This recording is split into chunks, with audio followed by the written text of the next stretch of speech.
My name is Muhammad Agam Kanafi. I'm from Bustanul Lumi School. Assalamualaikum warahmatullahi wabarakatuh.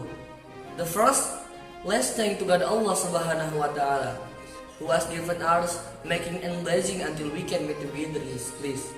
Secondly, salawat and salam to our brother, beloved Sayyidina Muhammad Sallallahu Alaihi Wasallam, who has bring us from Jahiliyah to Islamiyah, minal zulmat ila nur.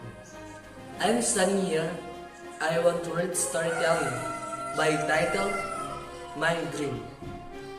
My dream is a soldier, brave, a strong soldier. Why soldier? Because I'm motivated by General Sudirman. General Sudirman is a strong and a brave war leader.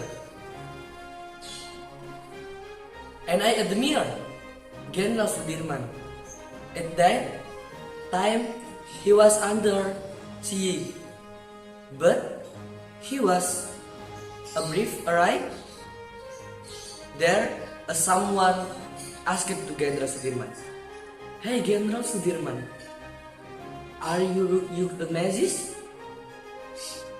General Sudirman swore, "Yes, I am use a magic." So, ask someone this. What did magic this?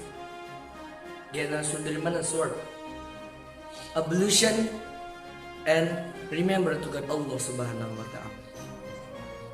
This story from General Sudirman. So, my dream is a soldier. Inshallah, say my teacher, focus on your goal. Close your goal is your only dream. Thank you very much for your attention. Wabillahi taufiq wal hidayah. Wassalamualaikum warahmatullahi wabarakatuh.